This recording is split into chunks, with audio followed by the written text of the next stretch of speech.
अवधूत चिंतन श्री गुरुदेव दत्त श्री स्वामी समर्थ. तुम्हा सर्वांचं आपल्या चॅनलमध्ये खूप खूप स्वागत करते आणि आजच्या या नवीन व्हिडिओला सुरुवात करते. आजचा दिवस तुम्हाला खूप छान सुखा समाधानाचा आणि आनंदाचा जावो ही स्वामींच्या चरणी प्रार्थना.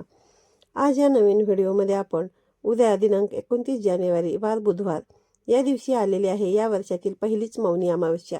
या मौनी अमावस्येला पौष अमावस्या असे देखील म्हटले जाते. प्रत्येक महिन्यांमध्ये अमावस्या तिथी ही येतच असते आणि प्रत्येक अमावस्येचं महत्त्व हे देखील वेगवेगळं असतं. मौनी अमावस्या ही सर्वात मोठी अमावस्या मानली जाते. आपल्या हिंदू धर्मामध्ये या अमावस्येला खूप महत्त्व आहे. धार्मिक मान्यतेनुसार मुनी शब्दापासून मौनी या शब्दाची उत्पत्ती झालेली आहे.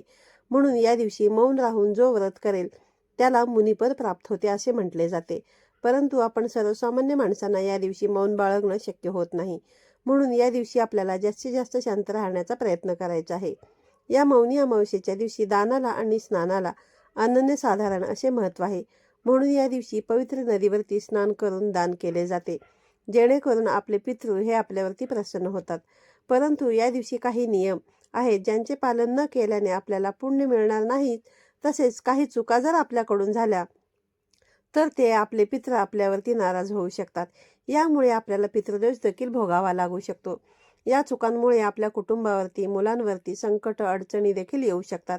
तर अशा कोणत्या महत्त्वाच्या 5 चुका आपल्याला टाळायच्या आहेत याबद्दलची संपूर्ण माहिती आज या व्हिडिओमध्ये मी तुमच्यासोबत शेअर करणार आहे. त्यामुळे व्हिडिओ तुम्ही स्किप न करता शेवटपर्यंत नक्की पाहत राहा.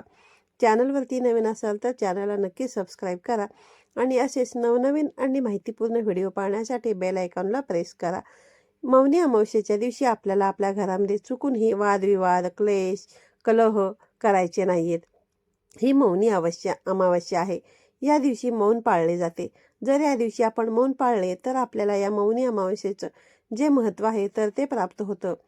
परंतु या दिवशी आपल्याला मौन पाळणे जर शक्य होत नसेल, म्हणून जरी बघा तुम्ही या दिवशी मौन पाळलं नाही तरी देखील चालेल. परंतु तुम्हाला जितकं शांत राहता येईल तितकं तुम्ही शांत राहण्याचा प्रयत्न करा. जरी एखादी व्यक्ती ही स्वतःहून तुमच्यासोबत भांडायला आली तर चुकून देखील तुम्ही भांडण करू नका. तुम्हाला तिकडे दुर्लक्ष करायचं आहे. त्याचबरोबर घरामध्ये सुद्धा तुम्हाला शांतता ठेवायची आहे. तर एक महत्त्वाचा नियम जो आहे तर तो उद्या तुम्हाला मौनी अमावस्येला अवश्य पाळायचा आहे. त्याचबरोबर मौनी अमावस्येच्या दिवशी तुम्हाला चुकून देखील पांढऱ्या कपड्यांची खरेदी करायची नाही. पांढरे जे कपडे असतात तर ते पितरांसाठी असतात. पितरांच्या कृपेच्या प्राप्तीसाठी पांढऱ्या कपड्यांचे दान करणे चांगले मानले जाते.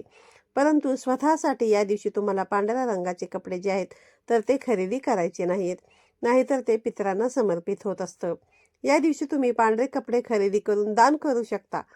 अमावस्येच्या रात्री हे पितृ लोकांकडे परत जातात. त्यांना दिवा न लावल्याने ते अंधारात परत जातात. हे पितरांसाठी अशुभ मानले जाते. त्यामुळे पितृ देखील नाराज होतात. यामुळे दर अमावस्येच्या दिवशी रात्री आपल्या घरामध्ये दक्षिण दिशेला एक दिवा जो आहे तर तो लावावा.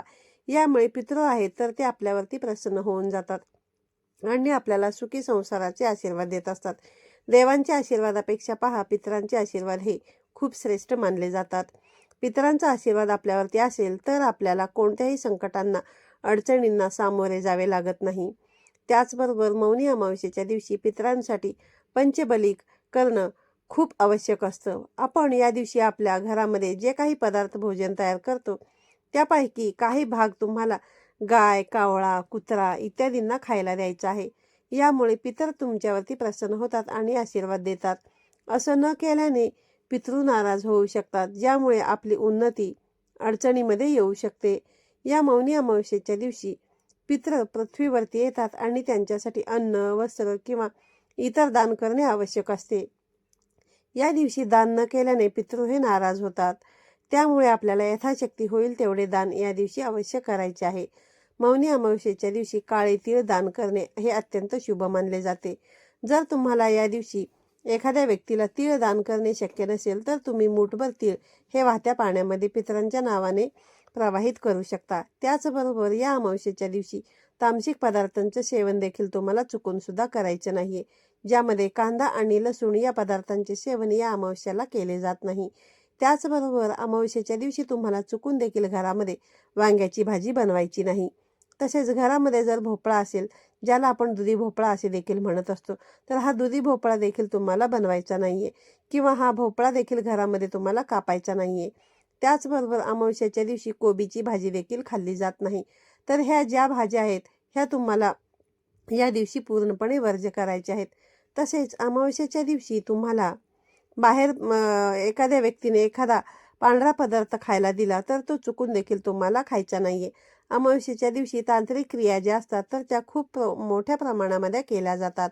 जर आपले एखादे शत्रू असतील, शत्रूचे नाव तुम्हाला माहीत असेल किंवा तुमचे गुपित शत्रू देखील असतील, अशा लोकांकडून किंवा बाहेरील कोणत्याही व्यक्तींकडून तुम्ही पांढऱ्या रंगाची मिठाईचं सेवन जे आहे तर ते तुम्हाला करायचं नाहीये. त्याचबरोबर अमावस्येच्या दिवशी जास्त वेळ झोपू नये आणि आंघोळ केल्याशिवाय काहीही खाऊ नये असं देखील म्हटलं जातं. तर हा एक नियम सुद्धा तुम्हाला अमावस्येला अवश्य पाळायचा आहे.